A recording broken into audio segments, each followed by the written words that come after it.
Today I fucked up by having an itchy butt for 11 months. I had a vasectomy in January of 2024. A few days after the procedure, my butt started itching uncomfortably and unceasingly. At first, I thought it was a side effect of the procedure. Maybe I was reacting to the bandages. Maybe it was the non-stop sitting as I recovered. Or, maybe I itched because I didn't shower for a few days post-op. But, I recovered and got back into my normal routine and the itching continued. I tried everything, short of consulting my doctor. It's embarrassing to tell people your butt itches. I started showering twice daily. I outfitted all of my toilets with bidets. I even tried a few different types of creams and ointments. Nothing worked. I googled my symptoms and got a variety of results. Some sites suggested I might have hemorrhoids, pinworms, or some other butt-related ailment. One helpful forum simply said, "This happens when you turn 40.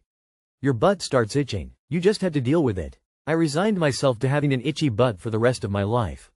Then over the holidays, 11 months into my affliction, I was scratching my itchy unmentionables and I had a thought. When I had my vasectomy, I followed my doctor's instructions and wore some tight briefs for a few days.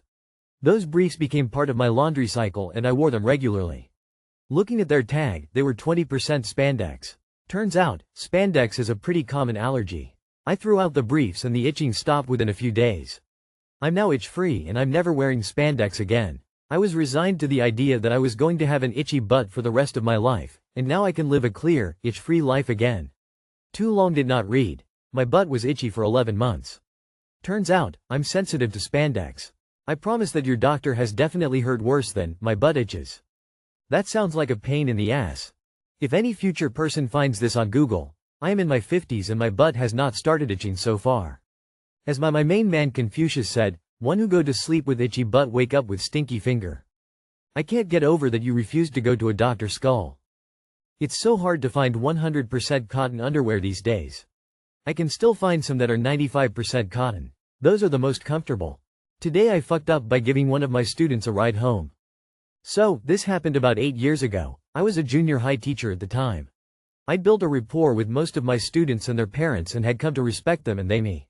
Well, one day as I was finishing up in my classroom, grading papers, going over the next day's lesson, etc., a female student came in and told me that she'd missed the bus and that her parents wouldn't be able to pick her up for another hour at least and that she didn't really have any other family that she could rely on to give her a ride home and her friend wasn't answering her phone. I called her parents to let them know the situation and they told me it would be alright with them if I gave her a ride home this one time. I called my wife and let her know why I'd be late and proceeded to take the student to her house and I went home immediately afterwards.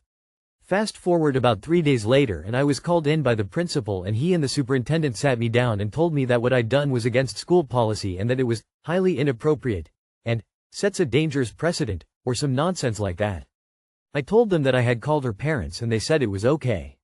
That, however, didn't seem to matter because I didn't have any proof besides my word, and they suspended me for 2 weeks pending investigation. Well, that didn't sit well with either myself or my wife, so I all but begged to come back and they decided to bring me back but the investigation would still continue.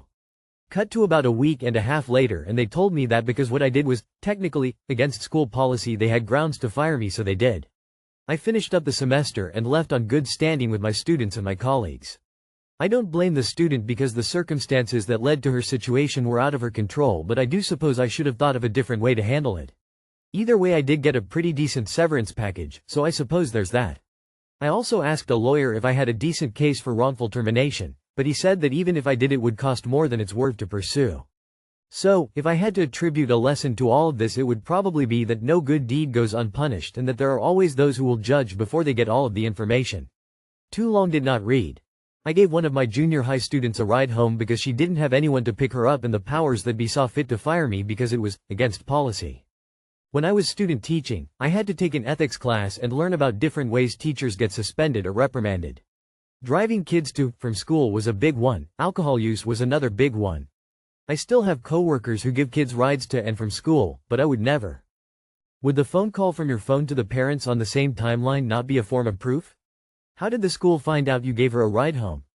Not your job. Should have informed your superior and left it with them. It sucks, but these policies are usually black and white and not up to an individual to interpret. I mean, she only had to wait an hour. I had to wait like 2 hours for a bus after school and the MFER still didn't come. She could have just chilled and did homework. This day and age she got a phone and most teens are on that all day anyways, So just leave her in the library and avoid being put on any lists. Simple. Teacher here. I would never do this. If you truly felt bad for the girl, you could have waited with her at school in an open lobby or the principal's office for an hour until her parents got there. This situation is not okay even if the parents gave permission. They gave permission for you to break one of the number 1 rules? Nah. Everyone here saying you did the right thing is either not a teacher or they are a teacher very willing to risk their jobs. I'm sorry but no sympathy from me. I hope you're doing better but this was absolutely your foo. And to all the people saying, my teacher used to drive me all the time. That's not normal and not in line with the rules. Rant. Odd that you had no idea this was against policy. I'm support staff at the local district and all employees, no matter their position, have annual training that specifically outlines your scenario. Hell, they even have a role play of this exact thing with the exact same outcome.